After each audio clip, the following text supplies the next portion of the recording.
So far this season, I have seen several people asking the same question. Can Marcus Rashford and Rasmus Højlund really work well together in the first team? Do they work in the same side in terms of profile, style, and tactics? Let's figure it out today. And, good news, I think the answer is yes, because I think in the opening weeks of the season, we've already seen glimpses of some little understandings developing between the two, but of course there is still potential for a lot of improvement, particularly in decisions which the players make. But what I want to do today is quickly look at a few different things which we've seen glimpses of that I think could go on to become incredibly dangerous for this United side, purely based on these two alone, with maybe a bit of help from some others. So first things first. One thing which I think makes these two really dangerous is Marcus Rashford's dribbling ability combined with Rasmus Højlund's brilliant 6-yard box movement. We've seen several times already this season Marcus Rashford gets the ball in this sort of position. He's going to take on 2 or 3 players and he's going to beat them. Now of course this doesn't happen at breakneck speed, these players are able to keep up with him. However, his footwork, his skill is so good at times that he is able to get himself towards the byline into these sorts of positions. From where, if Rasmus Højlund is able to time his movement right and Marcus Rashford is able to make the right decision, this could become a really dangerous combo. I think the cutback is something that United have to focus on more. Rasmus Højlund is the perfect striker to make the most of that. United's wingers and those around them have to do a better job of getting into these positions. So far this season, I would say that Marcus Rashford looks like the one player which can do it. Now yes, his decision making in the final third and in the final action has been poor. However, this is a top quality player, and as they say, form is temporary, class is permanent. And I'm confident that Rashford, if he gets a few things go his way a little bit, he can pick up his form and start making better decisions. And like I said, we have seen glimpses of it already this season in the game against Brighton, where this goal was so harshly disallowed because of the ball going off the pitch. But we can see the situation here. Marcus Rashford wide left with 1, 2, 3, 4 Brighton players relatively near him. Rasmus Højlund in the centre. Now as the move plays on, Marcus Rashford is nice and direct. He just attacks his man. Now again, we can still see those 3 or 4 Brighton players in and around Marcus Rashford, trying to put pressure on him, trying to tackle him. But when Rashford gets going, you just can't tackle him. Now a lot of people like to say that his dribbling isn't very good, and I think it is inconsistent. However, the fact that if you talk to anyone who's trained with him, always says he's the hardest player to train against, that shows a real quality.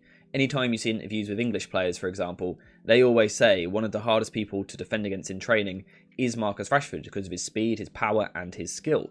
And we see it in situations like this, where he definitely has the ability to get to that byline. And we can see in this move here, Rasmus Højlund timing his movement really well. He gets into position, the ball comes across, Rasmus Højlund puts the ball into the back of the net. Unfortunately, it is disallowed. Now, of course, as I said there, that goal was disallowed. We all think it was a little bit harsh, but life goes on. We can definitely see that that is something which could develop between the two of them. Because like I said, Rashford is a very good dribbler, Rasmus Højlund is very good with his movement. However, that isn't the only way which these two have connected with each other already this season, because there is another pattern starting to emerge. We've got an example in a second we want to look at, but also in a game against Brentford, this was happening a lot. Passes into the feet of Rasmus Højlund in and around the penalty area. When Marcus Rashford gets the ball into his feet in this sort of wide left position, when someone is able to overlap him and go round him, dragging this sort of player here, Rashford has a brilliant ability to find passes into the feet of his striker. This is something which made his link up with Anthony Martial, when the two of them were at their best, really good. Rashford would come in from the left hand side, fire passes into Rasmus Højlund, or Martial at the time, and then if you can get runners around him, that can be incredibly dangerous. Like I said, we saw it a lot in the game against Brentford, and we can see it again here against Burnley. Marcus Rashford, when he's on it, is unbelievably good at finding this pass. This bit of space, which we can see is going to take out 4 or 5 Burnley players with just one pass through the line. He's very good at doing this. And we also know that Rasmus Højlund is a pretty good hold-up striker, particularly in situations like this, where the defender can't be too physical because they're worried about giving away a penalty. Rasmus Højlund is brilliant at holding the ball up. Apologies if I just hit the mic. What needs to happen from here is Rasmus Højlund needs to get better then just popping off the ball to someone else. What we've seen several times in this game and also against Brentford is that from here he's trying to quickly turn and get the shot off. Now, I do quite like that. I like to see a striker trying to get the shot off at every opportunity. However, at times you have to make the most of those around you. Now, on top of that, United have to do a better job of getting players around him. Only Reguilon really attacks the space on this occasion. Bruno Fernandes is a bit static, as is Scott McTominay. But again, we can see the potential here. If this ball, for example, was to maybe go backwards to Bruno Fernandes, United have a huge chance. Or if Reguilon is to bomb past, again, there would be a huge chance. Now, this isn't something which has just happened as a one-off. We saw it a lot against Brentford. We saw it against Burnley. And we're seeing it in glimpses here and there every game. So again, I genuinely think it's an area where if the two of them can get a bit sharper, a bit of a better understanding, a better chemistry between the two of them, it could be incredibly dangerous. So before we continue into the video, a quick shout out to today's video sponsor, JerseyFIFA.com, the home of all of the greatest football kits. Whether that be the new latest releases or the old classic ones like this, Jersey FIFA has something for everyone, and now you can check it out yourself using the link in the description down below. And also make sure to use code JerseyFIFA for 10% off when you order. Now, this whole idea of Rasmus Højlund bringing others into the game is also something which can be used in different areas of the pitch. And again, it comes down to his traits of being a good hold-up striker. Is he a little bit unrefined in this area? Yeah, and a little bit inconsistent. But again, if you give him time to develop in this area of his game, once again, we have seen glimpses of people going into the feet of Rasmus Højlund, who drops into this sort of position here, drags a centre-back, and then Marcus Rashford makes the run in behind. And I think we are all of the belief that this is probably when Marcus Rashford is at his most dangerous. On a counter-attack, in transition, when his striker, whether it be Rasmus Højlund or Anthony Martial a few years ago, when his striker is dropping in, creating all of this space for Marcus Rashford to run into. This is when Rashford is at his best. Now, as of yet, we haven't quite seen this executed perfectly. Rasmus Højlund is often currently finding Rashford wide, rather than coming inside. But I think, we've seen time and time again in Marcus Rashford's career that this is something which he can do, and we also know it is something which Rasmus Højlund can do. So again, if we give it a little bit of time, I think we can see it becoming quite a common trait in the side. And again, if we head over to Once Video Analyzer Pro, we can see this. By the way, if you want to check out the software in the description down below, feel more than welcome to. It's an excellent software. I love it. I use it all the time in my videos. I think it really is very good. But we can see here Rasmus Højlund holding the ball up, bringing others into the game. Now on this occasion, Christian Eriksen gets the ball first, but we can see just at the bottom there, Marcus Rashford is going to make the run in behind. That definitely creates the potential for United to attack space in a different way. We've got another example here as well. And you can see now that this is happening in different games. This wasn't all from one match. Again, Rasmus Højlund drops deep, holds off the defender, and we can see again in the bottom left of the screen, Marcus Rashford holding the width, starting a little bit higher, looking to receive the ball. He gets the ball. Now can he carry it forward? Can he be dangerous? Can he attack his fullback? Again, this is definitely a trait where you're getting Marcus Rashford into 1-versus-1 situations where we know he can be deadly. Now, getting a winger into a lot of 1-versus-1 situations can be quite frustrating as well, because it means you're quite reliant on the player's form on the day. If the player has a bad day, they don't beat their man, it makes you quite restricted from an attacking point of view. But again, when the players are in form, which I believe Marcus Rashford will return to, he can be incredibly dangerous doing this. And again, this is something we've seen on several different occasions. This is away at Bayern in the Allianz Arena. Rasmus Højlund drops deep.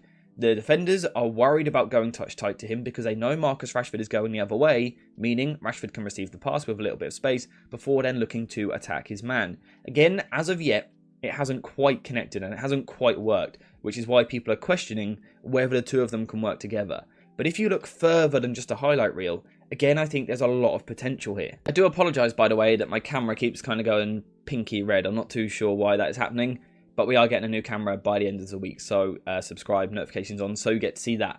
However, if we continue into the video, excusing my red face a little bit, these two have more ways in which they can be threatening as well. And that's going to come from when they switch up their movement a little bit. Now again, what we're talking about here is not players which are doing it on a regular basis at the moment. We aren't seeing Rashford and Højlund clicking perfectly. It would be a lie to say that they are.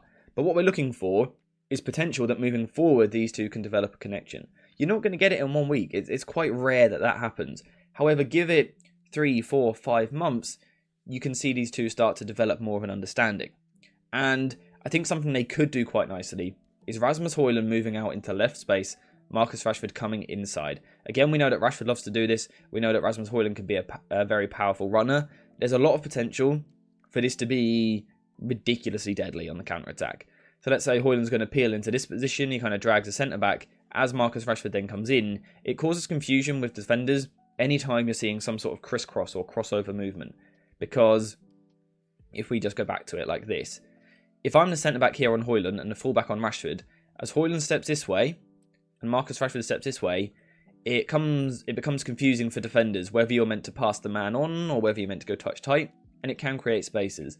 Again, we haven't seen this enough just yet, but in terms of a sort of example we have seen was the Galatasaray game in the Champions League. Now, this is much further up the pitch. It's not so much a crisscross of movement, but it is still Rasmus Højlund peeling to the left-hand side, Marcus Rashford moving more central. And last season, we did see some traits in Rashford's game which suggested in spells he could play up front. This is a way that it could work nicely. Rasmus Højlund using his power out wide, trying to get the ball into the box for Marcus Rashford. Now again, what was missing on this occasion was that quality of final ball, but also the timing of execution. But again, I think if you give these players time, we will see that ironed out, and I think we will see a smoother attacking process. I guess the other thing which I would really like to see more of in transition is Marcus Rashford taking responsibility for getting hold of the ball and really just driving at the opposition's defence.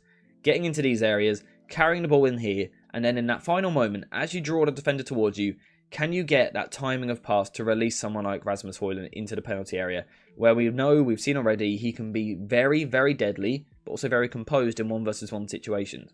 Now, a lot of this is reliant on actually the player's form and the individual moments. Again, my face has gone really red. Let's see if we can get it to focus again. A lot of this is reliant on execution in the big moment, which is something that these two have lacked so far, really, particularly in the case of Marcus Rashford. Rashford's decision-making hasn't been good enough so far this season. It's been a level or two below what we would expect, and it's not acceptable. But I think as a fan, you have to get behind him and hope that he can return to his top level. If he does, I genuinely believe these two can be really dangerous. We've seen that against low blocks, Marcus Rashford has the ability to get to the byline and cut the ball back to Rasmus Højlund. That's a deadly weapon to break teams down. But we've also seen that from deeper, Marcus Rashford can play the ball into the feet of Højlund in the box, then get runners around him, whether that be Rashford or a Mason Mount or a Bruno Fernandes, whoever it may be. There's also a lot of threat on the counter-attack here because they are both so quick. With Rasmus Højlund even claiming that he is quicker than Marcus Rashford. We've seen them link up for a couple of goals already on the counter-attack. We know the pace, the power which they possess, but also the ability, as we've seen today, to make potentially crossover runs with each other, bring each other into the game with link-up play. There's a lot of potential.